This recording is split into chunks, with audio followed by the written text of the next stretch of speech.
皆さんこんにちは。総合進学塾クエストの小村です。今回はですね、学信テストが終わってあとは答案が返ってくるのを待つばかりということで、学信テストの結果をどう受け止めてどう生かしていったらいいかということについてお話をしたいと思います。まず最初に言っておきたいのが、この学信テストで何かが決まるような、そういうテストではないということです。で、学信テストっていうのは何のためにやっているかというと、学校の先生が進路指導の参考にするために、やっているテストです。学信テストの結果を踏まえて、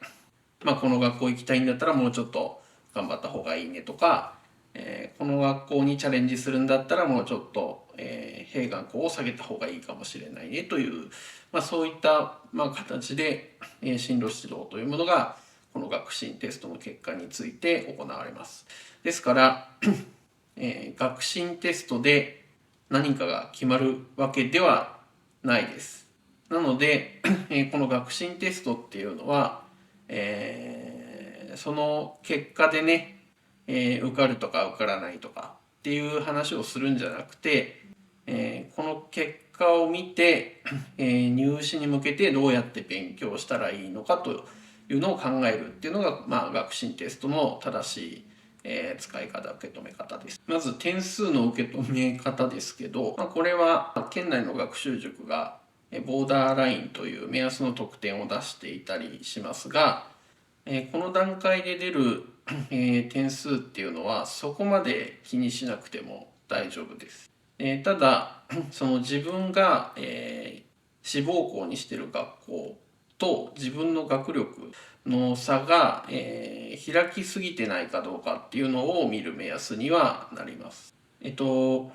県内の学習塾が公開しているそのボーダーラインっていうのは学信テストの結果が出て平均点が各学校で公開されますけど、その各学校がめいめい出している平均点を、県内の学習塾が集計してだいたいこのぐらいの点数がボーダーラインになるかなというのを推計値として試算しているのがこれがボーダーラインというものです。だから、ボーダーラインの上に乗ってるからといってこの学校に受かるとかっていうことは言えないんですけど、例えば、藤島高校に、行きたいという国信テストの結果で、例えば340点とか、それぐらいだとちょっと、学力的にちょっと開きが大きいので、ちょっと受験の戦略、勉強の戦略をもうちょっと、練り直した方がいいのかなというような、そういう見方になります。ボーダーラインを下回っててもボーダーラインマイナス10%ぐらいだったら全然巻き返せるので、そこまで気にしないでもいいです。で、どうやって学信テストを生かしていくかですけど、まず一番大事なのがこの自分の課題を発見してで、それをどうやって克服していくかということを考えるというのが一番、これが、重要なこの学信テストの使い方になります。例えば、理科で、電流と磁界の問題、出たというふうに聞いてますけど、その単元で、例えばですけどフレミングの左手の法則をうまくこの図に当てはめられなかったとか、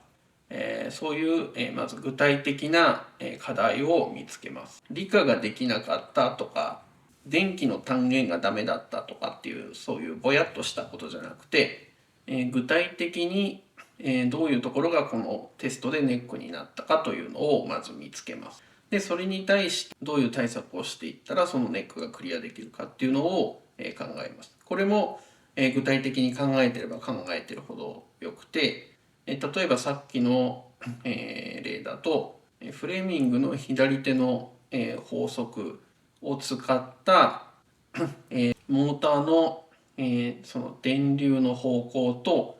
力が働く方向の関係を問う問題をあと5問解くとか、そういう具体的な目標を立ててください。で、その学習テストだけじゃなくて、県立の過去問とか、福井新聞模試の問題とか、いろんな問題を使って、課題を見つけてはそれを克服していくっていうのを、クリアしていけば、確実に得点力が伸びていきます。実際その一般入試の志望校を決めるのは、12月の福井新聞模試の結果が出てからで、全然大丈夫です。ただ逆に言うと、もうそこで志望校を決めなきゃいけない。今回その学習テストがあんまりうまくいかなかったという人は、12月の福井新聞模試に向けて、